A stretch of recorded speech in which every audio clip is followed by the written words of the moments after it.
अविद्येपासून संस्कार, संस्कारहून विज्ञान, नामरूप, शळायतन, स्पर्श, वेदना, तृष्णा, उपादान, भव, जाती, जन्म.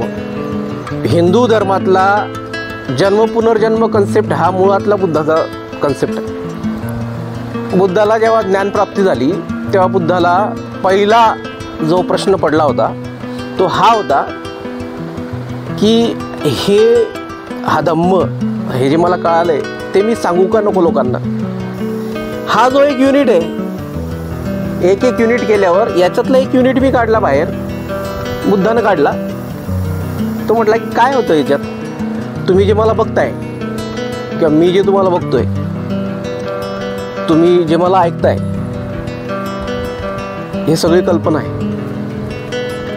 हे रिअल नाही आहे.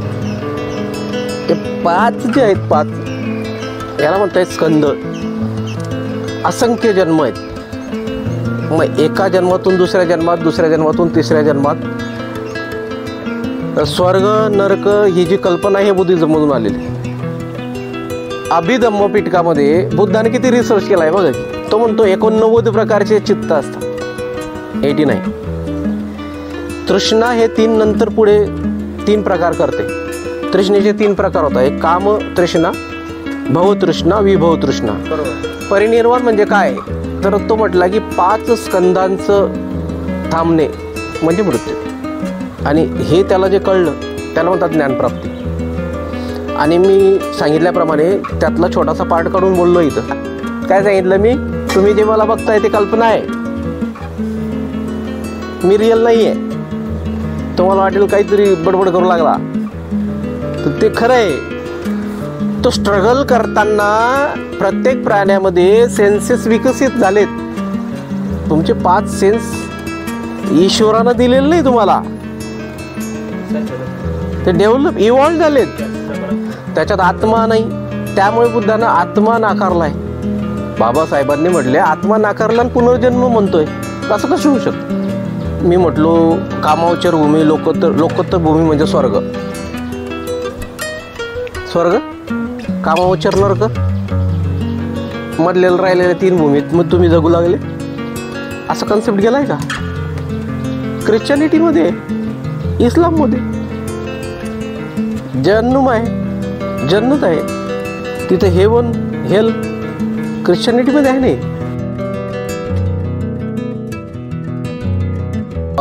मी म्हटलो त्याप्रमाणे धम्म सांगणं एवढं सोपं काम नाही आहे. 35व्या वर्षी ज्यावेळेस ज्ञानप्राप्ती झाली आणि 7 वर्षावास संपले होते. 7 वर्षावास संपणे म्हणजे त्यावेळेस इयर्स जे आहेत ते आकड्यात मोजल्या जात नव्हते. 2025, 26, 27 असं ते वर्षावास मोजायचे. 1 वर्षावास, 2 वर्षावास, 3 वर्षावास. वर्षावासचा अर्थ आहे हे आता सध्या जे चालू आहे 4 महिने ज्यावेळेस पावसाळा असतो.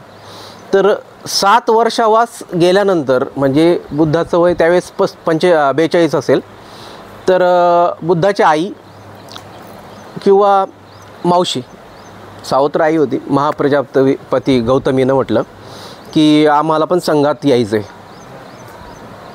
तर त्यावर बराचसा चर्चा झाली. आनंदनं पण बरेच लावून धरलं प्रकरण.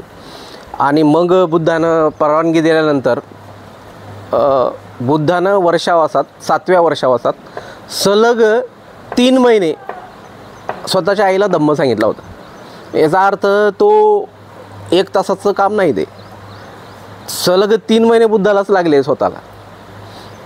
तर त्यामुळे आता आपण यावेळेस त्यातला थोडासा पार्ट मी घेणार आहे. कुठला पार्ट घेणार आहे तर पुनर्जन्म. पुनर्जन्माचा रेफरन्स कुठून येतो आहे ते आता आधी आपण समजून घेऊ. वर आपण वंदना म्हटली, नमो तस्स भगवतो अरहतो सम्मा संबुद्धस्स. काय अर्थ आहे, नमो तशाला जो भगवंतासारखा आहे, भगवंत म्हणजे ईश्वर नाही, नमो तशाला जो भगवंतासारखा आहे, अरहतासारखा आहे, तो समसमान बुद्धासारखा आहे, त्याला नमन. नमो तस्स भगवतो अरहतो सम्मा संबुद्धस्स, हा त्याचा अर्थ आहे. आणि मग आपण त्यानंतर त्रिसरण म्हटले, 5 शील म्हटले, पंचशील. पंचशिलाचा पण रेफरन्स कुशल कर्मापासून आहे. एकूण 10 कुशल कर्म आहेत. आता मी आपल्या टॉपिकवर येऊन जातो, कारण टॉपिक इकडे तिकडे निघून जाण्याआधी पुनर्जन्माचा रेफरन्स कुठून येतो आहे. बुद्धाला विचारलं की दुःख कसं तयार होतं आहे, तर बुद्ध म्हणतो आहे अविद्येमुळे होतं आहे. मग अविद्येमुळे काय होतं आहे, तो म्हणतो संस्कार जागृत होतात. संस्कार जागृत झाल्यानं काय होतं आहे, ते म्हणतात विज्ञान जागृत होतं आहे. विज्ञान जागृत झाल्यानं काय होतं आहे, नामरूप जागृत होत आहेत. नामरूप जागृत झाल्यामुळे काय होतं आहे, शळायतन जागे होत आहेत. शळायतन झाल्यामुळे काय होतं आहे, स्पर्श जागा होतो. मग त्यामुळे वेदना होती, त्याच्यामुळे तृष्णा तयार होते. तृष्णेमुळे उपादान तयार होतो. उपादानामुळे भव तयार होतो. 10 झालेत. भव तयार झाल्यामुळे जाती म्हणजे जन्म होतो 11वा, आणि जन्म झाला की दुःख होतं 12. त्याला द्वादश निदानमध्ये नंतर ट्रान्सफर केलं आहे. निदान, द्वादश निदान 12 स्टेप आहेत. 12 स्टेपमध्ये दुःख होतं आहे. कुठून तयार सुरू झालं आहे, अविद्येपासून सुरू झाले. अविद्येपासून संस्कार, संस्कारहून विज्ञान, नामरूप, शळायतन, स्पर्श, वेदना, तृष्णा, उपादान, भव, जाती, जन्म. तर या 12 स्टेपपैकी मी 11वी जी स्टेप आहे जाती, जन्म, ते उचलतो आहे फक्त. तर याचा अर्थ हा झाला की तुमचा जन्म झाला की दुःख होतं आहे. द्वादश निदानप्रमाणे अर्थ हा होतो आहे की जन्म झाला की दुःख होतं आहे. तर बाबासाहेबांनी प्रश्न निर्माण केला की जर जन्म झाल्यास जर तुम्ही दुःखी होत आहे किंवा दुःख येतं आहे, तर असं बुद्ध कसं काय म्हणू शकतो. किंवा दुसरा प्रश्न, बुद्धाचा पण जन्म झाला होता, मग तो दुःखमुक्त होता. ज्ञानप्राप्तीनंतर तो दुःखमुक्त झाला.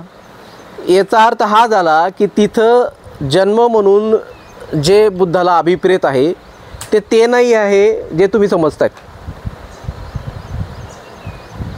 बुद्धाच्या फिलॉसॉफीला चुकीच्या पद्धतीनं समजल्या गेल्यामुळे खूप साऱ्या रूढी परंपरा निर्माण झाल्या. हिंदू धर्मातला जन्म पुनर्जन्म कन्सेप्ट हा मुळातला बुद्धाचा कन्सेप्ट आहे. हिंदू धर्मात म्हणतात तुम्ही या जन्मात पुण्य केलं तर पुढच्या जन्मात त्याचं फळ मिळतं. हा बुद्धिझमचा कन्सेप्ट आहे, पण तो मिसअंडरस्टूड झाला आहे. आपल्याला वाटतं की आईच्या उदरातून जन्म होणे म्हणजे जन्म होणे, तर बुद्धाला तसं बनायचं नाही. तर त्यामुळे त्या जन्म होण्याशीच मी बांधील राहतो, त्या चाकोरीतच राहतो, जेणेकरून 12 जे निदान आहेत त्या 12चे 12 मी एक्सप्लेन करत नाही. इथं प्रत्येकाला अर्थ आहे, संस्कारला पण अर्थ आहे. बोलताना कुठं जर त्याचा रेफरन्स आला तर मी त्याच्याबद्दल डिटेल सांगेल. संस्कार बुद्धांनी सांगितलं आहे, मूळ जे आहे संस्कारापासून दुःख तयार सुरू होतं. जन्मावर येतो. आता आपण जन्म समजून घेऊ. आता आपलाच जन्म समजून घेऊया, प्रत्येकाचा.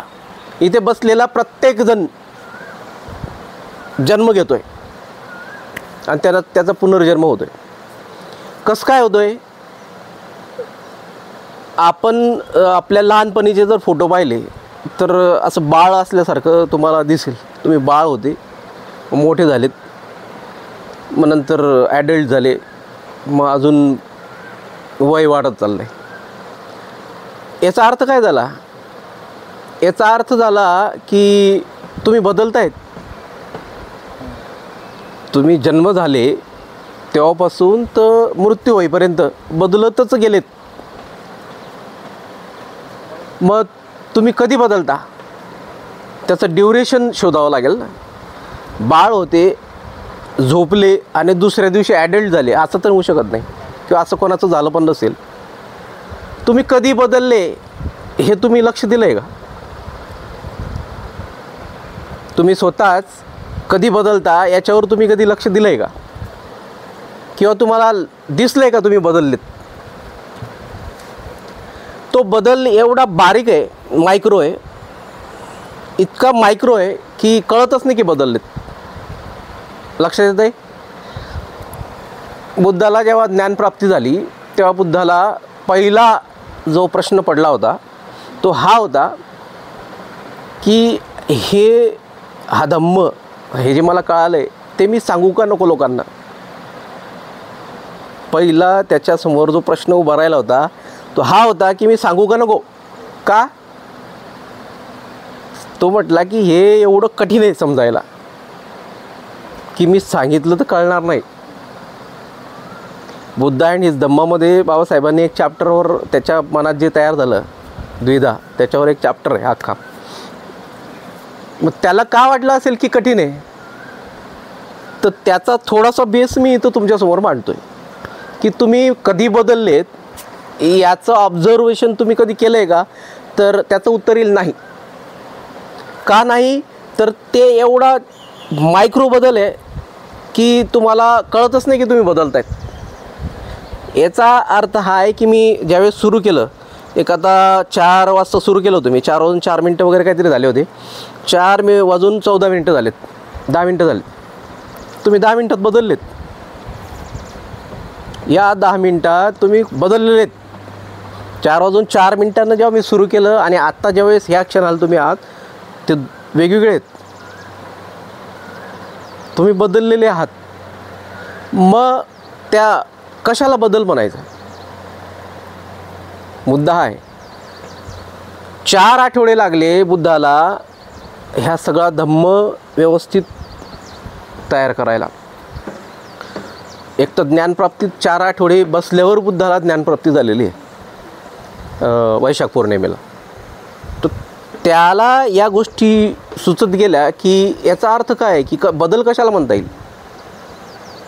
मी तुमच्यातला 10 मिनटात जेवढे काही बदल झालेत त्यातला 1 युनिट उचलून बाहेर काढतो.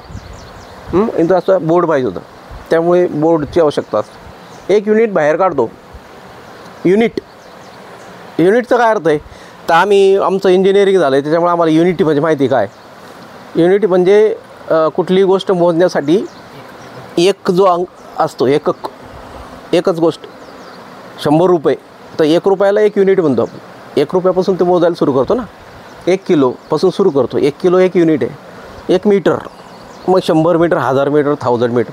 1 युनिट जो आहे तो बाजूला काढूया जीवनातला. लक्षात येत आहे. त्या युनिटमध्ये तुम्ही बदलत नाही असं गृहीत धरा आणि या पुढच्या युनिटमध्ये बदलत आहेत. लक्षात येत आहे. मग ह्या पुढच्या युनिटमध्ये बदलत आहेत, मग इकडे बदलत आहेत. हा जो 1 युनिट आहे, 1 युनिट केल्यावर याच्यातला 1 युनिट मी काढला बाहेर, बुद्धानं काढला. तो म्हटला की काय होतं याच्यात, ह्या एका युनिटमध्ये काय होतं आहे, तर ह्या युनिटमध्ये 5 गोष्टी होत आहेत. या युनिटमध्ये 5 गोष्टी होत आहेत. त्याला म्हटलं 5 स्कंद, पंचस्कंद. रूप, वेदना, संज्ञा, संस्कार, विज्ञान. बुद्धाला तुम्ही या गोष्टीसाठी ॲप्रिशिएट केलं पाहिजे की त्यानं बऱ्याचशा टर्मिनॉलॉजी शोधून काढल्यात. हे 5चे 5 नावं जे मी घेतले हे पाली भाषेचे नावं नाहीत, त्यानं स्वतःच शोधून काढलेलं नाव आहेत ते. विज्ञान आपण म्हणून जे आज ओळखतो ते त्यानं त्यावेळेस वापरलेलं नाव आहे, शब्द आहे. दुःख हे बुद्धानं शोधून काढलेला शब्द आहे. संस्कार, 12 निदानमधले 12चे 12 स्टेप हे बुद्धानं शोधून काढलेले शब्द आहेत. त्याला टर्म केलं, त्याला नाव दिलं. काय काय आहे, रूप, वेदना, संज्ञा, संस्कार आणि विज्ञान. आता थोडं अजून डेप्थला जातो कॉम्प्लेक्सिटीमध्ये. तर मी बऱ्याच लोकांना, बऱ्याच माझ्या प्रोफेसर्सला सांगतो, इंजिनिअरिंग ज्यांचं झालं असेल त्यांना बऱ्याचदा लगेच लक्षात येऊन जाईल की कधी काही गोष्टी आपण कम्प्युटरवर तयार करतो, त्याला व्हर्च्युअल गोष्टी म्हणतात. व्हर्च्युअल, काल्पनिक गोष्ट तयार करतो ना आपण. तर आता विषय निघाला आहे म्हणून सांगतोय की तुम्ही जे मला बघताय किंवा मी जे तुम्हाला बघतोय तुम्ही जे मला ऐकताय हे सगळी कल्पना आहे, हे रिअल नाही आहे. थोडं शांतता आहे, बट इट इज फॅक्ट. तुम्ही ज्याला समजता की हे रिअल आहे ते कल्पना आहे.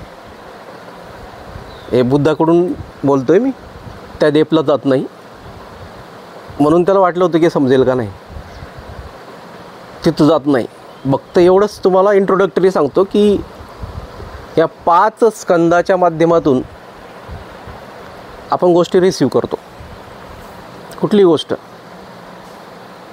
रूप, वेदना, संज्ञा, संस्कार, विज्ञान. रूपचा अर्थ आहे जे काही तुम्ही रिसीव करताय ते, समोरून जे रिसीव लागलं ते सगळं रूप आहे.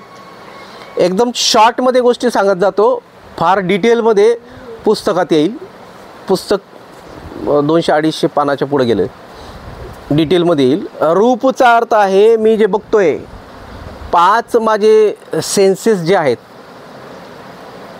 ॲक्च्युली 6 आहेत पण 5 तुम्हाला माहिती आहे, 6वं माहीत नाही. 5 सेन्स माहिती आहे, 5 जे आपण रिसीव करतो. कुठल्या कुठल्या सेन्सनं रिसीव करतो आहे? डोळ्यातून रिसीव करतो, दिसतात. कानातून ऐकू येतं, आवाज जो आहे. नाकातून गंध येतो, स्मेल. जिभेनं हे टेस्ट कळते आणि ह्या स्किननं स्पर्श कळतो. हे 5 आहेत. 5 टोटल सेन्सेस सायकोलॉजीमध्ये सुद्धा मानले जातात. एक आहे डोळे, नाक, जीभ, कान आणि त्वचा. बुद्ध म्हटला 6वा अजून एक आहे, त्याला मन म्हटलं आहे. बुद्धी किंवा मन. कसं काय? तुम्हाला भूक लागली आहे हे कोणत्या 5 सेन्सेसपासून कळतं आहे? डोळ्यानं कळतं आहे, कानानं कळतं आहे, नाकानं कळतं आहे, जिभेनं कळतं आहे. भूक लागली कसं कळतं? तर there is one more sense. अजून एक सेन्स आहे ज्याला मन म्हटलं आहे. त्या मनाकडून गोष्टी कळतात.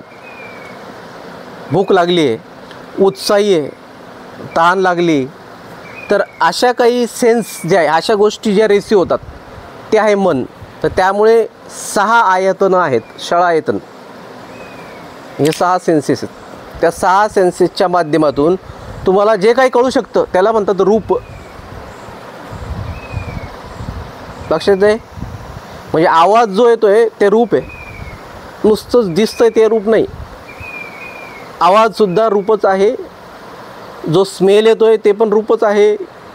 जे टेस्ट लागते ते पण रूपच आहे. जो स्पर्श होतो आहे ते पण रूपच आहे. काहीही जे काय या 5 सेन्सेस 6 सेन्सेसमधून रेसिव होतं त्याला म्हटलं आहे रूप. दुसरा आहे वेदना. तुमचा आणि त्या रूपाचा संपर्क येणे, वेदना. मग आहे संज्ञा. मग तुम्ही त्याला डिफाईन करतात. मी म्हटलो ना आता थोड्या वेळापूर्वी की कल्पना आहे तीही आहे. जास्त डिटेलमध्ये जात नाही. तुम्ही त्याला ओळखता काय ते. मग तो संस्कार. संस्कार काय? मला माहीत नाही तुमच्यापैकी किती लोकांना माहिती आहे, पण डोपेमाइन नावाचं एक माइंडमध्ये हे होतं. ते कशाचे असतात ते? डोपेमाइन जेव्हा रिलीज होतं मेंदूत, त्यामुळे काय होतं? हॅपी फिलिंग होतं. हॅपी फिलिंग होतं. डोपेमाइन रिलीज होतं आणि त्यावेळेस हॅपी फिलिंग होतं. तसं सॅड फिलिंग पण होत असणार आहे, त्याला पण काहीतरी रिलीज होतं. संस्कार. ते संस्कार आहेत. मानसिक आणि शारीरिक जो काही परिणाम होईल तुम्हाला त्या रूपामुळे. रूप, मग वेदना झाली, मग त्याची संज्ञा झाली आणि मग संस्कार झाला. इथून दुःख होतं आहे तयार. ज्यावेळेस 12 मी सांगितले त्याच्यात अविद्येनंतर डायरेक्ट संस्कारच आहे. संस्कार आणि मग विज्ञान. विज्ञान म्हणजे तुम्ही स्टोअर करून घेणार त्याला, त्या गोष्टीला.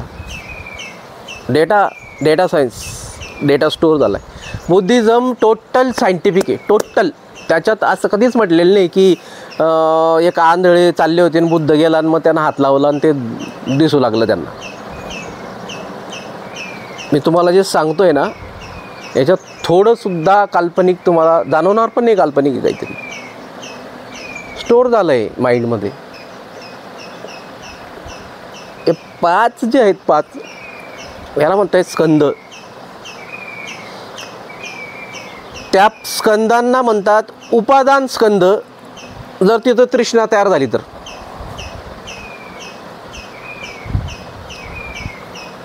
माझं असं प्राथमिक मत आहे की जे बाकी प्राणी आहे जशी मांजर हे फक्त स्कंदच तयार करते. माणूस उपादान स्कंद तयार करतो. कळत आहे तुम्हाला? ठीक आहे, जेवढं कळालं तेवढं कळालं. उपादान स्कंद कधी होतात? तृष्णा जर तयार झाली तर. कोणतं? वेदना, तृष्णा, उपादान, भव. वेदना, तृष्णा, मग उपादान, भव, जाती, दुःख. याचा अर्थ हा झाला की ह्या 5 गोष्टी ज्यावेळेस होत आहे त्याला मी काय म्हटलं आहे? युनिट आहे ना. एका युनिटमध्ये झालं नाही सगळं, एकाच युनिटमध्ये झालं आहे सगळं. मग तो म्हणतो या युनिटमध्ये जर हे 5च्या 5 गोष्टी तुम्ही तृष्णा घेऊन जर गृहीत किंवा तृष्णेनं स्वीकार केल्या, तो म्हणतो विपश्यना ज्यांनी केली असेल त्यांना माहीत असेल. नेहमी सांगितला जाणारा जो एक गोष्ट आहे विपश्यनेत ती आहे समतेत बघा. सगळ्या गोष्टी समतेत बघा. त्याला ॲक्च्युली नाव आहे सम्यक. समतेत बघणे म्हणजे सम्यक आहे. सम्यकचा काय अर्थ आहे? ना कमी ना जास्त, असं बऱ्याचदा म्हणतात. एखादी गोष्ट जर तुम्ही रिसीव केली तर ती चांगली आहे किंवा वाईट आहे या दोन्ही पण गोष्टी नाही मानायच्या. त्याला म्हणतात समतेत बघणे. आलेल्या गोष्टीबद्दल राग किंवा द्वेष असे 2 शब्द बुद्धानं वापरले होते त्यावेळेस.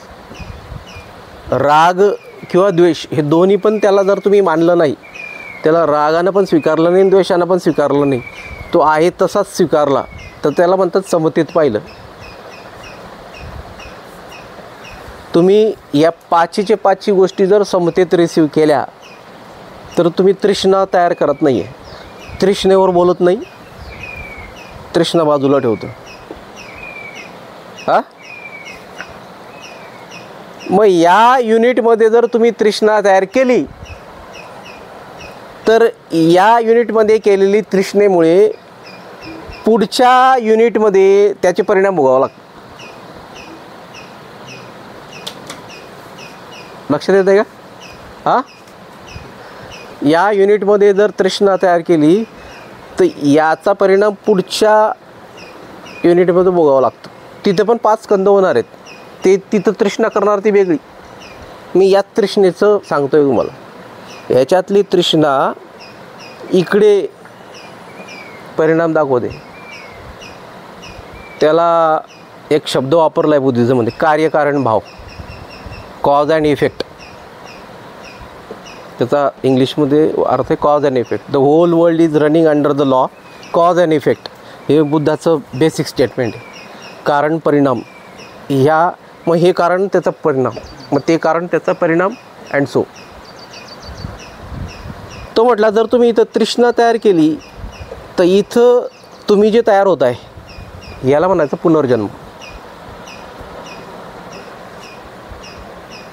क्लिअर? इथं तृष्णा केल्यामुळे तुम्ही जे इथं तयार झाले पुढे ते आहे पुनर्जन्म. तिथं तृष्णा केल्यावर तिथं पुढं जे तुम्ही तयार होणार तो अजून पुन्हा जन्म, पुन्हा जन्म, पुन्हा जन्म. जन्मजन्माच्या फेऱ्यांमध्ये फिरत होतो आणि मग ज्ञानप्राप्ती झाली आणि मी जन्माच्या फेऱ्यांमधून बाहेर निघालो. अर्थ कळतो आहे? अर्थ लक्षात आला? जसं ज्ञानप्राप्ती झाली तसं बुद्धानं तृष्णा करायचं बंद केलं. तृष्णा तयार झाली नाही, मग जन्म झाला नाही.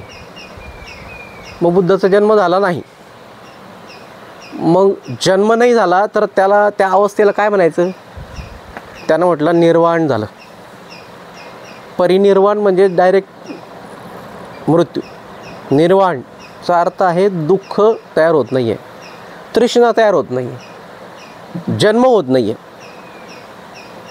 मग मी हिंदू धर्मात जसं म्हटलं जन्मजन्माच्या फेऱ्यातून सुटलो,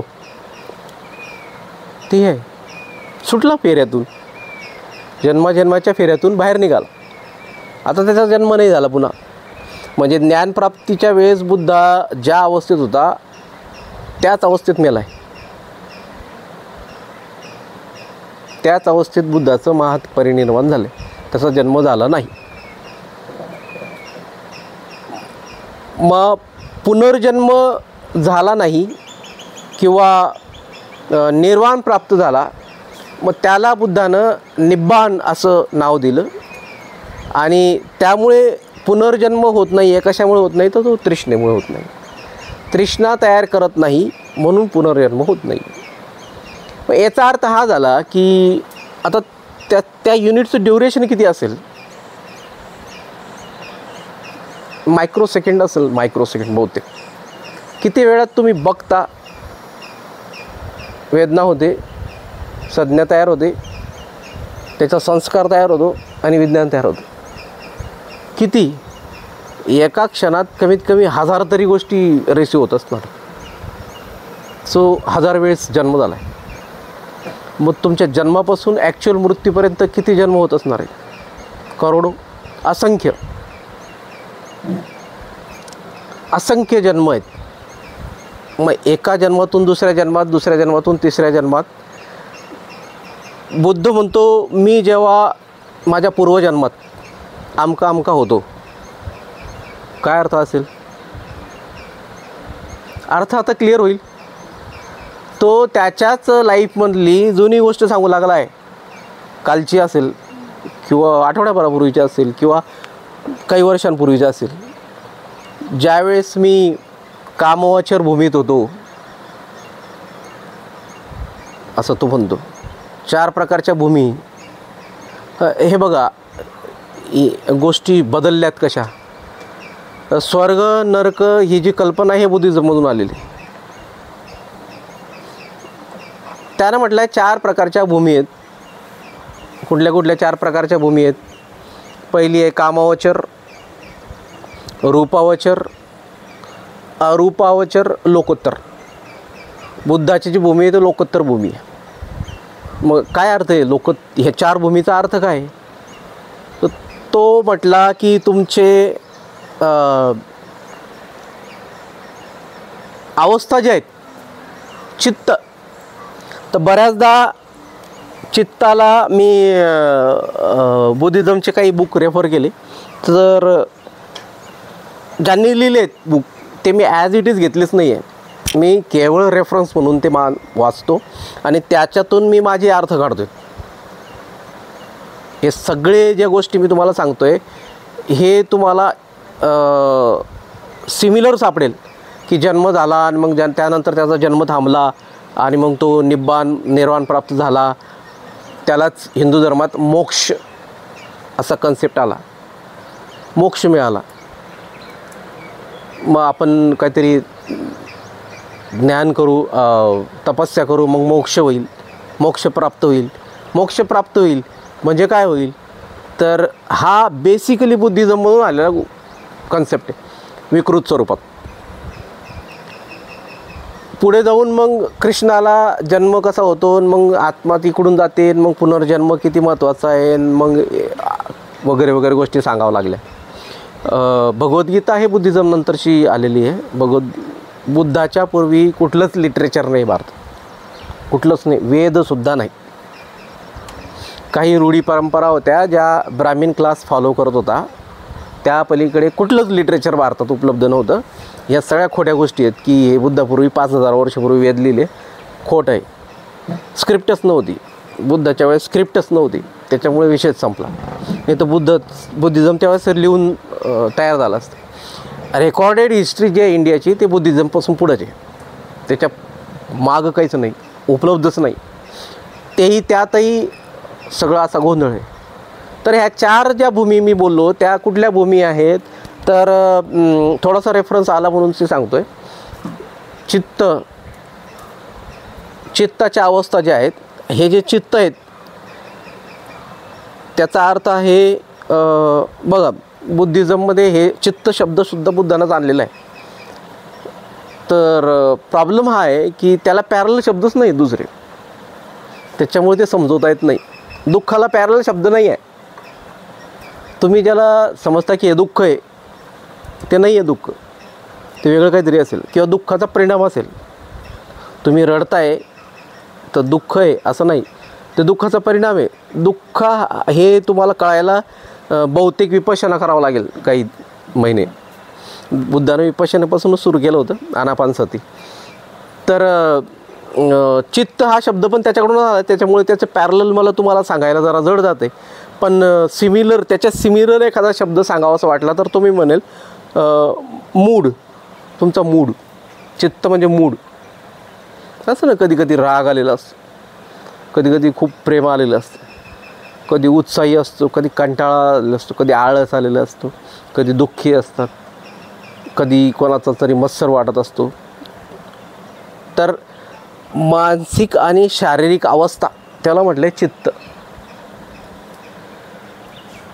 अभिधम्मपिटकामध्ये बुद्धाने किती रिसर्च केला आहे बघा की. तो म्हणतो 89 प्रकारचे चित्त असतात.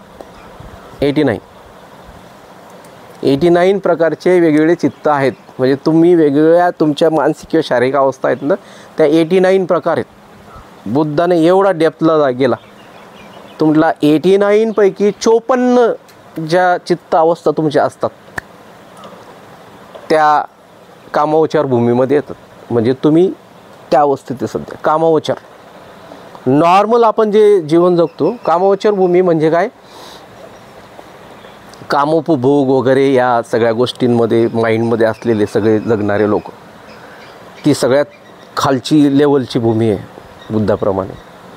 मग तुम्ही जसे जसे गोष्टी माहीत होत जातात, तुम्हाला नॉलेज मिळत जातं, तसं अपग्रेड होत जातात ना, त्याप्रमाणे तुम्ही वरच्या लेवलला जातात. तुम्हाला आता मला वरच्या लेवलचा क्लास आहे, हाय लेवलचा क्लास. कारमध्ये फिरू लागलेत, मॅकडोनाल्ड खाऊ लागलेत, मॉलमध्ये जाऊ लागेल, हाय लेवलचा क्लास झाला आहे. मग हाय लेवलचा क्लास झाल्यावर मग तो खालच्या लेवलकडे जरा तुच्छ नजरेने पाहू लागतं ना. तर त्या तुच्छतेतूनच बाहेर आलेले खरं तर आपण. एक काळ होता अस्पृश्य गावाच्या बाहेर राहावं लागत होतं. तर तो तसा क्लास अपग्रेड होतो ना, तसा तो कामोपचार भूमीमधून रूपावचरमध्ये जातो, रूपावचरमधून अरूपावचरमधून लोकोत्तरमध्ये जातो, अपग्रेड होत जातो. अर्हत जे आहे, अर्हत ज्याला म्हणतात, ती एक अवस्था आहे, निर्वाण प्राप्त, तो दुःखमुक्त आहे. अर्हत होणे म्हणजे दुःखमुक्त होणे, निर्वाण होणे. त्याचा पण जन्म नाही होत. अर्हतानंतर पण अजून बऱ्याच अवस्था आहे. बोधिसत्वाच्यावर मग बुद्ध अवस्था आहे. बुद्ध टॉप मोस्ट अवस्था आहे. तर ह्या 4 भूमीमध्ये त्या 89 चित्तांपैकी अजून डिटेल पाहिजे असेल तर मी मुद्दाम टाकतो पुस्तकात, ते कुठल्या 89 आहेत त्या. पण त्या इतक्या सहजासहजी लक्षात येणार नाही, त्यानं टर्मिनॉलॉजी करून 89 केल्या आहेत. तर 54 जे आहेत ते कामावचरमध्ये येतात, 15 जे आहेत त्या रूपावचरमध्ये जातात, 12 जे आहेत नेक्स्ट त्या अरूपावचरमध्ये जातात, आणि शेवटच्या 8 ज्या अवस्था आहेत त्या लोकोत्तर भूमीतल्या आहेत. म्हणजे टॉप मोस्ट, म्हणजे बुद्ध ज्यावेळेस सगळ्या गोष्टी समानतेत स्वीकारतोय, त्याला द्वेष आणि राग होत नाही आहे, तर मग तो कुठल्या अवस्थेत असणार आहे त्याचा माइंड? काहीतरी तर अवस्था असेल ना त्याची. तर त्या 8 अवस्था आहेत. त्यापैकी एक अवस्था आपल्याला सगळ्यांना माहितीच आहे, करुणा. अथांग करुणा, दयाशीलता. करुणा जागृत झाल्यामुळेच बुद्ध प्रकट झाला आहे, अदरवाईज बुद्ध प्रकटच झालं नसतं. प्रकट होणे म्हणजे काय? अवतार होणे नाही किंवा समोर दिसणे नाही. एखादा तुमच्यापैकी डॉक्टरेट झाला असेल, PhD, पण जोपर्यंत तो सांगत नाही की मी PhD आहे तोपर्यंत तो आपल्याला कळणारच नाही ना. तर त्यानं स्वतः सांगणे त्याला म्हणतात प्रकट होणे. तर बुद्धाचं असं म्हणणं होतं की बऱ्याचदा बरेच बुद्ध हे प्रकट होत नाहीत. एकदा त्यांना कळालं आहे की दुःखमुक्ती आहे, निर्वाण, माझा जन्म नाही आता, मग ते शांत बसून, पण बुद्ध प्रकट झाला आणि त्यानं सांगितलं की हे आहे, ही पद्धत आहे. तर त्यामुळे करुणा तयार झाल्यामुळेच किंवा बहुतेक बुद्ध झाल्यावर करुणा निर्माण होत असेल आणि मग ते प्रकटच होत असते. त्यामुळे मला वाटत नाही बुद्धाखेरीज आणखी कोणतरी बुद्ध असणार आहे. तो जो एक प्रकट बुद्ध आहे तोच बुद्ध असणार आहे. तर या चित्ताच्या ज्या अवस्था आहेत त्या मी तुम्हाला सांगितल्या लोकोत्तर भूमीमध्ये 8, तर त्यापैकी एक ती असू शकते. तर पुनर्जन्माचा कन्सेप्ट तुमच्या लक्षात आलेला आहे. मला वाटतं आपण आता इथं त्या व्यतिरिक्त मी आणखी काही डिटेल सांगत नाही, मी पुनर्जन्मावरच फक्त बोलणार होतो. बाकीचे 12 निदान आहे, 10 कुशल कर्म आहे. 10 कुशल कर्मापैकी तुम्ही 4 कुशल कर्मवरती म्हटलेत. काय म्हटलेत? पानातिपाता वेरमणी, अदिन्नदाना वेरमणी, कामे सुमिच्छाचारा वेरमणी, मुसावादा वेरमणी आणि सुरामेर आहे. तो सुरामेर मद्यपमार्थ ठाणा जे आहे ते कुशल कर्मात नाही आहे. ते एक्स्ट्रा कुठून आलं मला माहीत नाही, पण ते पहिले 4 जे आहेत वरचे ते कुशल कर्मातले. कुशल कर्म 4 नाही आहेत, टोटल 10 आहेत. 10 पैकी पहिले 3 जे आहेत, 10 टोटल आहेत. पहिले 3 कर्म जे आहेत ते कायिक कर्म म्हणतात त्यांना. कायिकचा अर्थ शरीरानं होणारे, शारीरिक. मधले जे 4 आहेत ते आहे वाचेतून होणारे कर्म, आणि शेवटचे 3 जे आहेत ते मानसिक आहेत. तर पहिले 3 कायिक जे आहेत ते 3 पंचशीलामध्ये आहेत. एक आहे पानातिपाता, शरीरानं हिंसा नाही करणार. दुसरं आहे अदिन्नदाना, काय अर्थ आहे? चोरी नाही करणार. आणि तिसरं आहे कामे सुमिच्छाचारा, काय करणार नाही. त्याचा काय अर्थ आहे? काम वासना, व्यभिचार नाही करणार. हे 3 कायिक आहेत. आणि एक जे आहे ते वाचिकमध्ये टाकलेलं आहे, 4. कुठलं आहे? खोटं नाही बोलणार. मुसावादा वेर, म्हणजे खोटं बोलणार नाही. त्या व्यतिरिक्त जे 3 आहेत, मुसावादाच्या व्यतिरिक्त 3, ते 3 आहेत. एक, वाईट नाही बोलणार कोणाला, खोटं तर बोलणार नाही, वाईट बोलणार नाही. बोलण्याच्या 2 पद्धती असतात. कुठलीही गोष्ट समजून देण्यासाठी एक तर त्याला शिवीगाळ करून समजून देऊ शकतो, मस्त बसून पण समजून शकतो. वाईट बोलणार नाही. दुसरं आहे. तिसरं आहे वायफळ बडबड नाही करणार, ते फार महत्त्वाचं आहे. आणि 4थं आहे चुगली नाही करणार. हे 4 वाचिक आहेत. आणि शेवटचे 3 जे आहेत त्याचं एक आहे लोभ नाही करणार, द्वेष नाही करणार, आणि मोह नाही करणार. लोभ आणि मोहमध्ये फरक आहे. तर बहुतेक आपण थोडं आटपायला घेऊया. तुमचं काही क्वेश्चन असतील तर ते बघू. 4:45 वाजलेले आहेत. 15 मिनटं मी जरा थोडे वाचवले, कारण बऱ्याचदा ॲट द एंड एखादा क्वेश्चन येतो आणि त्याचं उत्तर देताना अजून 1-10 मिनटं जातो. तर काही क्वेश्चन असतील तर ते आपण घेऊ, अदरवाईज पॅकअप करता येईल. काय आहेत? नाही. तृष्णा. अजून कोणाला प्रश्न येतो? अजून कोणाला वाटते तृष्णा म्हणजे काय जाणून घ्यायचं आहे? 5 मिनिटात सांगता येईल.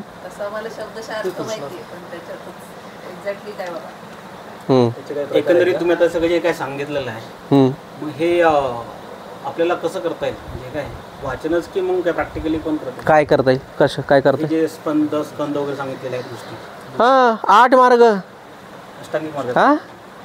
8 मार्गाचा अर्थ फार विचित्र आहे, खतरनाकच आहे 8 मार्ग म्हणजे. विपश्यना आहेच की. विपश्यना सर्व काही नाही.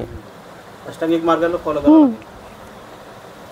प्रत्येक गोष्टीचा अर्थ आहे. अष्टांगिक मार्गामध्ये पहिला सम्यक दृष्टी, सम्यक संकल्प, हे 2 ज्याला प्रज्ञा म्हणतात. प्रज्ञेत खाली येतात. प्रज्ञाशील समाधी असे 3 मार्ग आहेत ते. तर पहिले 2 जे प्रज्ञा आहे, दुसरे 3 जे आहेत, नेक्स्ट 3 त्याला शील, आणि उरलेले 3 जे त्याला समाधी म्हणतात. प्रज्ञामध्ये सम्यकदृष्टी सम्यक संकल्प आहे. सम्यकचा अर्थ मी तुम्हाला सांगितला, अजून त्याचे डिटेल अजून गेलो पाहिजे सम्यकमध्ये. तिसरा जे सम्यक वाणी, सम्यक कर्म, सम्यक आजीविका, हे 3 जे आहेत ते शीलमध्ये येतात. आणि शेवटचे सम्यक व्यायाम, सम्यक स्मृती, सम्यक समाधी, हे शेवटचे 3 जे आहेत. सम्यक समाधीला पोहोचले म्हणजे लोकोत्तर भूमीला गेले 8व्या स्टेपला. तर वेळ येईल तेव्हा सांगेल. तृष्णेवर येऊया. हा प्रश्न मला विचारला होता आमच्या आपल्या मॅडम, त्या जगताप मॅडम, वैशाली जगताप, डॉक्टर वैशाली जगताप, त्यांच्या क्लिनिकला मी गेलो होतो. नो, तो त्याचा अर्थ होतो मोह. हाव तो मोह आहे, तृष्णा नाही. तृष्णा हे 3 नंतर पुढे 3 प्रकार करते. तृष्णेचे 3 प्रकार होतात. एक काम तृष्णा, भवतृष्णा, विभवतृष्णा. तृष्णा पुढे जाऊन 3 विभागात विभागले होते. कामतृष्णा वेगळी आहे, कामोपभोगाची. भव आणि विभव याचे पण वेगळे अर्थ आहेत. पण तृष्णा काय असते आधी आपण थोडं समजून घेतलं तर बऱ्याचदा ते पुढचे 3 पण समजतात. तर हाच प्रश्न मला त्यांनी विचारला, तर त्यांना जे मी दिलं उत्तर ते मी तुम्हाला सांगतो, जेणेकरून तुमच्या बऱ्याच लक्षात नाही. 5 मिनटं लागतील त्याच्यात. तर ते मी गेलो त्यांच्या क्लिनिकला, त्यांनी पेशंट थांबवलेत.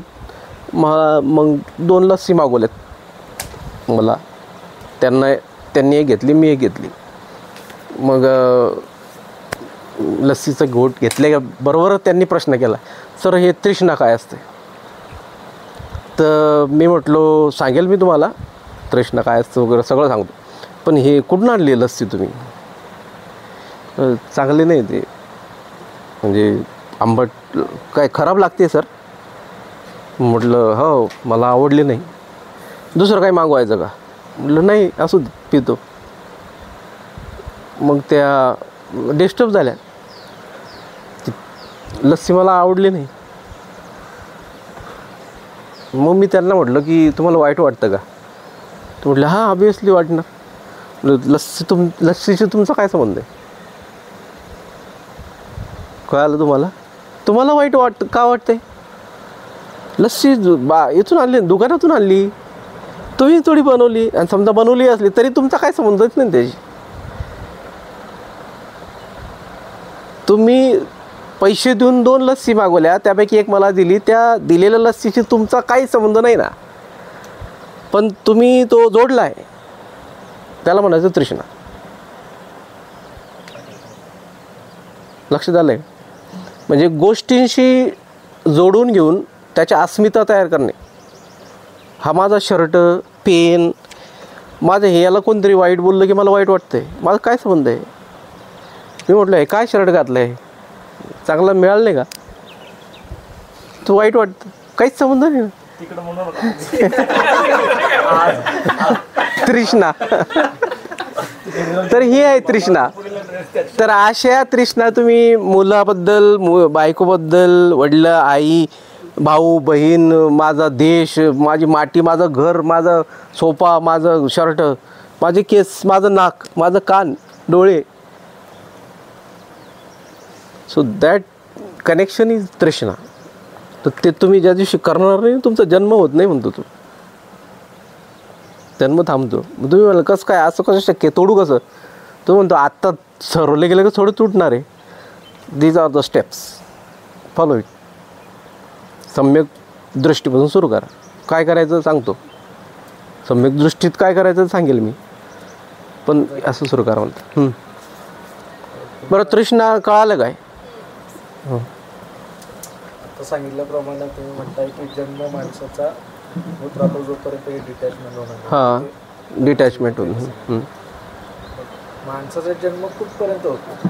मृत्यू झाल्यानंतर पण होतो? नाही, मृत्यूपर्यंत जन्म होत राहतो. हां हां, महापरिनिर्वाणापर्यंत निर्वाण होऊ शकतं. बरोबर. परिनिर्वाण झालं की संपलं विषय. बरोबर. परिनिर्वाण म्हणजे काय? तर तो म्हटला की 5 स्कंदांचं थांबणे म्हणजे मृत्यू. मृत्यू झाले की 5 स्कंद थांबले ना तुमचे. मग काय संबंधच नाही ना, जन्माचा पण संबंध नाही, कशाचाच संबंध नाही. 5 स्कंद तुमचे मृत्यूनंतर कार्यरत कुठे आहेत? लक्षात आलं? म्हणजे थोडक्यात मृत्यूपर्यंत माणसाला दुःखातून मुक्ती पाहिजे असेल तर हे जन्म थांबवणं गरजेचं आहे. हो. असं त्याचं त्याच्यानंतर काहीच नाही, त्याच्यानंतर कुठंच नाही आणि काही संबंधच नाही आहे.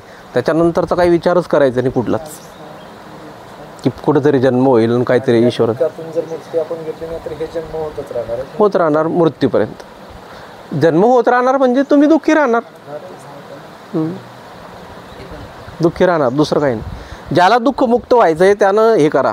मग हे जन्म होत राहतात यालाच पुनर्जन्म होतो. पुनर्जन्म. तर तुमचा पुनर्जन्म आता ह्या 12मध्ये तुम्हाला बऱ्याचदा लक्षात येऊन जाईल की आता की इथं जन्म कुठं का होऊ लागलं आणि जन्म झाल्याला दुःख का होतं आहे. जन्म झाल्यामुळेच तर दुःख होऊ लागलं ना. जन्म कशामुळे झालं? तृष्णेमुळे. अल्टिमेटली बऱ्याचदा बुद्धानं हे पण सांगितलं आहे, हे तृष्णाच आहे ज्याच्यामुळे दुःख होतं आहे. बऱ्याच वाक्य जे आहे ना बुद्धाचे असे पण आहेत, हे तृष्णाच आहे ज्याच्यामुळे दुःख होतं. तृष्णेमुळे जन्म होतोय, त्याच्यामुळे दुःख पण होऊ लागलं. लक्षात आलं? सो तृष्णा म्हणजे विदाउट तृष्णा जन्म होऊ शकत नाही. हां निर्माण झालं. हां, निर्माण करायला पाहिजे. आपला आपण ज्याला जन्म म्हणतोय तो जन्म तृष्णेमुळेच होतोय. तृष्णा नाही केली तर जन्म थांबला म्हणजे निर्वाण झालं. ही अवस्था कायम राहिली, मृत्यू मग ती कायम राहते. त्या अवस्थेत काय वाटत असेल तर त्यालाच माहिती.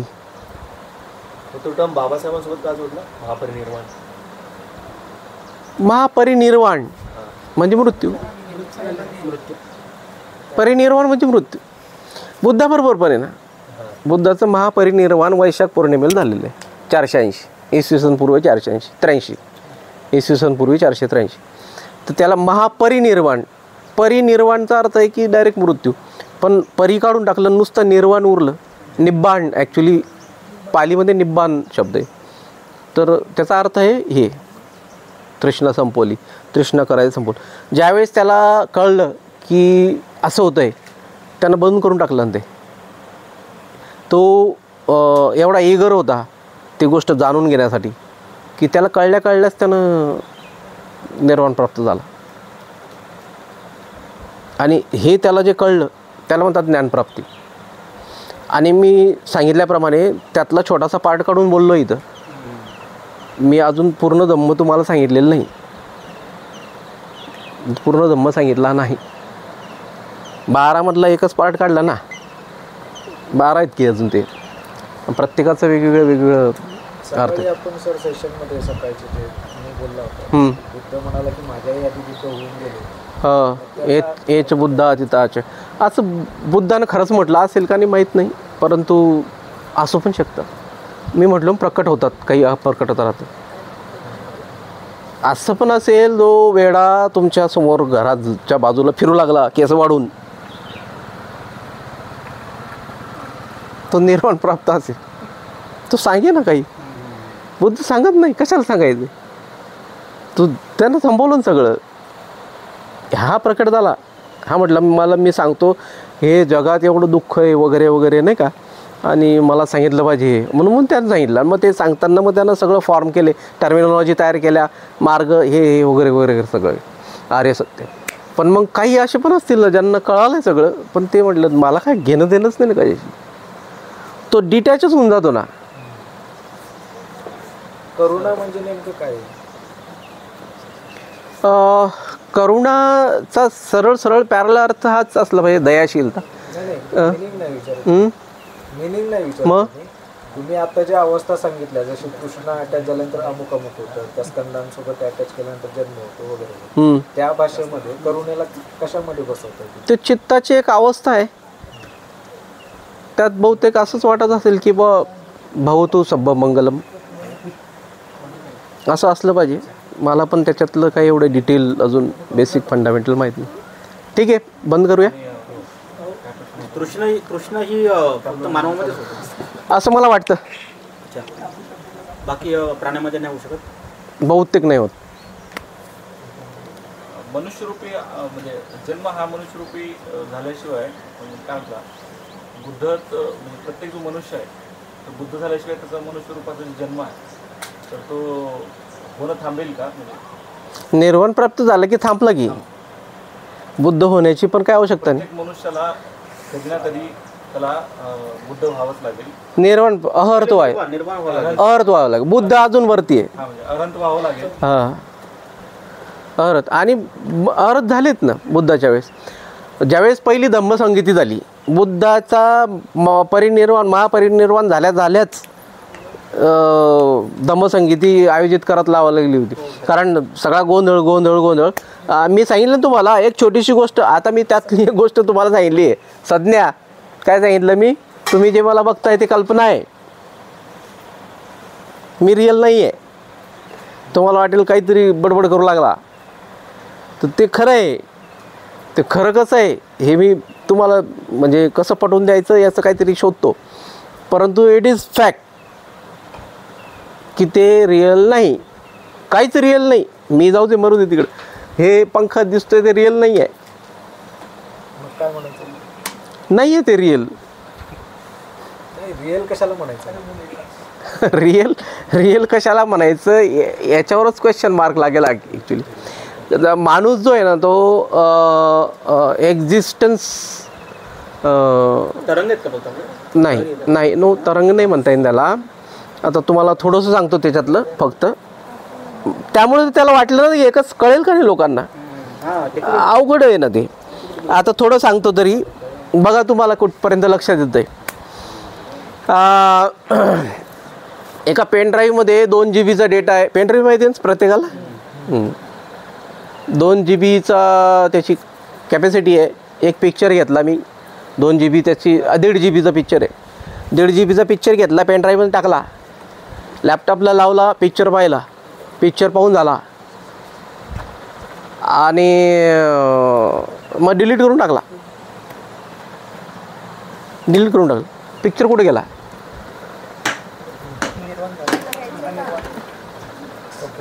कोणाकडे उत्तर? पिक्चर कुठे गेला? कन्वर्ट झाला असेल कशात? दुसऱ्या डेटामध्ये, लॅपटॉपमध्ये. डिलीट मारलं म्हणजे ते एक कमांड दिली आणि त्याचा डेटा दुसऱ्या ह्याच्यात डेटामध्ये कुठे गेला? पेनड्राईव्ह मध्ये. गौतम बुद्धाने दिव्याचं पण उदाहरण दिलेलं होतं ना. दिवा विजल्यानंतर पुढे जातो ते मृत्यूनंतर. मी हे वेगळं सांगू लागलो. एनिवे शोधा उत्तर. मी कम्प्युटर इंजिनियरला विचार, मी मेकॅनिकल इंजिनियर आहे, माझं काही संबंध नाही. मी कम्प्युटर हे कम्प्युटरचं आहे ना. त्यांना म्हटलं सांगा बरं मला याचं उत्तर काय. त्याचं उत्तर साधं आहे. 2 GB डेटा होता, त्याच्यात 1.5 GB म्हणजे अर्धा GB राहिला होता. पिक्चर डिलीट केला, परत 2 GB राहिला आहे ना. ॲक्च्युली तो 2 GB जो डेटा आहे पेनड्राईव्हचा, तो ॲक्च्युली अशी माती आहे. त्या मातीचं मी काहीतरी तयार केलं, परत विखरून टाकली माती. ओके कुंभाराचा पण. हां, मग ते तसंच आहे ना माती. त्या मातीपासून मी अजून काहीतरी करू शकतो. मग मी जे तयार केलं ते रिअल होतं का? नाही. मग काय केलं होतं मी ते? इमॅजिनरी केलं. हां, थोडं पोचू लागलेत. हे जवळ पोचत आहेत. तर डार्विन म्हटला, चार्ल्स डार्विन, की तुमचं अस्तित्व जे आहे ते एक्झिस्टन्स जे आहे तुमचं, तुम्ही एक्झिस्टन्ससाठी स्ट्रगल करता. प्रत्येक प्राणी एक्झिस्टन्ससाठी म्हणजे जगण्यासाठी, जिवंत राहण्यासाठी स्ट्रगल आहे. तो स्ट्रगल करताना प्रत्येक प्राण्यामध्ये सेन्सेस विकसित झालेत.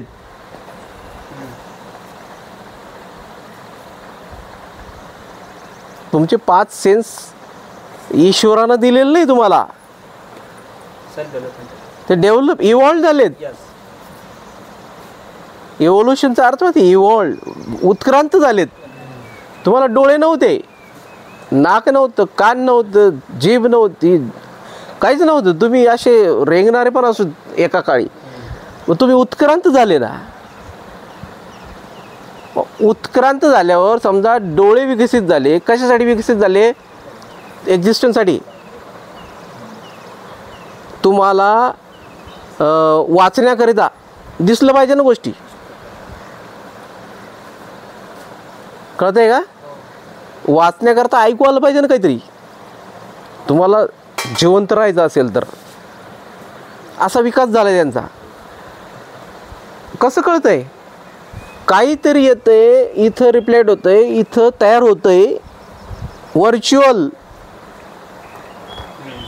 लक्षात येतंय हां, होतंय तयार आणि ते तुमच्या एक्झिस्टन्ससाठी काम करतंय आयुष्यभर. How can you say it is real? It is in some form. Analogous आहे ते. ॲनालॉगस नावाचा एक शब्द वापरतात इंजिनिअरिंगमध्ये, ॲनालॉगी. त्यासारखं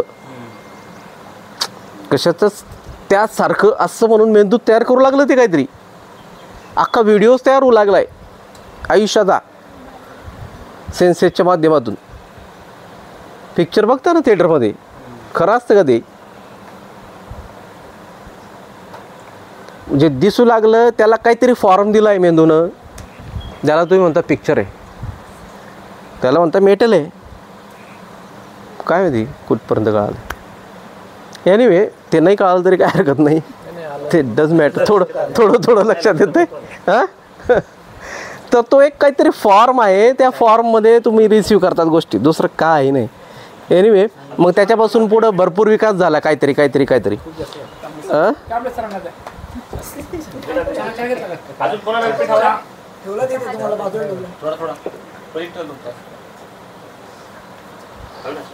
तर ते येईल त्यावेळेस अजून वाचून घ्या. काही डाऊट पुस्तक वाचून पण राहिले तर मला भेटा, मी सांगेल. मी वाट बघत होतो की एक साधारण 90% तरी मला ते कळावं, तेव्हा मी लिहील. बऱ्याचदा मला लोक म्हटले, यांनी पण म्हटलं होतं, कांबळेंनी पण म्हटलं, आत्तापर्यंत जेवढं कळालं तेवढं लिहून टाका. पण मी ते मुद्दाम लिहिलं नाही का. मागं हे पण म्हटले होते. मी म्हटलं 90% तरी कळायला पाहिजे तर लिहेल. आता 90पेक्षा जास्त कळालेलं आहे. 100% अजून पण कळालं नाही. 100% बुद्धिजम मला अजून पण नाही कळाला. अजून 8-9% आहेच बाकी. वटपौर्णिमा झाली ना, हां, त्या निमित्तानं आमच्या ऑफिसमध्ये चर्चा चालू होती. हो. ते म्हणाले की महिला जे आहेत तर ते हाच नवरा मला 7 जन्म मिळावा. चुकीचं आहे ते. मी म्हटलो त्याला आईच्या उदरातून होणारा जन्म असं घेतल्या गेल्यामुळे हिंदू धर्मात मग पुढे अजून भरपूर फाटे फुटलेत. त्या चर्चेमध्ये अशा एका स्टेटमेंट केलं की बाबा पुरुष हा जन्म 7 जन्मापैकी फक्त एकदाच मिळतो आणि बाकी 6ही जन्म तुम्हाला स्त्रीच्या जन्मामध्ये राहावं लागतं. तर सांगण्यात तात्पर्य की हे जे जन्म आहे मनुष्य रूपाच्या व्यतिरिक्त पण जन्म होतात का? नाही, जे हिंदूमध्ये सांगितलेलं आहे.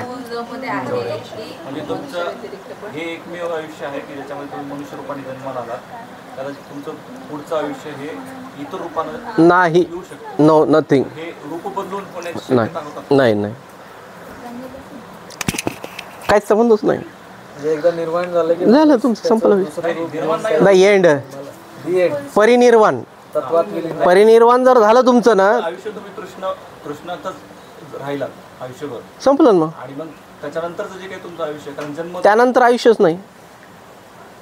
त्यांचा प्रश्न असा आहे की तसे हिंदुझम मध्ये जी कन्सेप्ट आहे तसा पुनर्जन्म होतो का? म्हणजे नाही होत ना. मी तेच सांगतोय ना, मी तेच म्हणू लागलो की तसं मी म्हणतोय की तुम्हाला तुमचं रिअल जे आयुष्य चाललंय त्याच्यावरच मी क्वेश्चन मार्क लावू लागलो.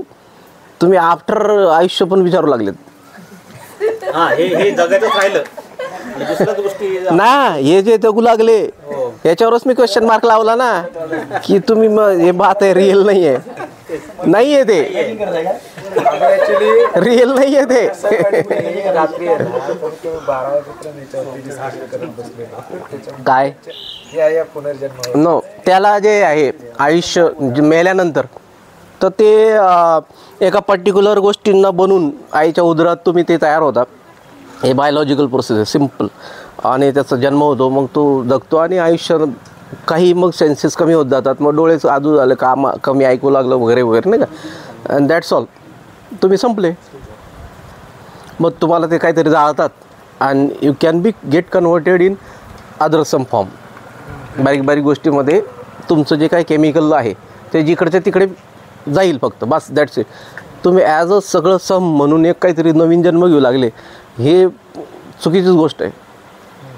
होच शकत नाही. नाही, काय संबंध. नाही, जाळल्याच्या नंतर मग कार्बनमध्ये कन्वर्ट होतंय वगैरे असं काय? त्याला कशाला पुनर्जन्म म्हणायचं? तुम्ही आहेच काय, तुम्ही एक बायोलॉजिकल बॉडीज आहेत ना. तुम्ही आता सध्या आहात ते पण एक बॉडीच आहे ना बायोलॉजिकल, त्याचं कॉम्बिनेशन होऊन एक फॉर्ममध्ये जगताय, ते डिस्बर्स झालं, दुसरं काय झालं? तेच मगाशी सांगलं ते. हां, त्याच्यात आत्मा नाही, त्यामुळे बुद्धानं आत्मा नाकारलाय. बाबासाहेबांनी म्हटले आत्मा नाकारला आणि पुनर्जन्म म्हणतोय, असं कसं होऊ शकतं? पहिल्याचे आता मी सांगितलं त्याच्यानं शक्य आहे का? आत्म्याचा काय संबंध आहे देश?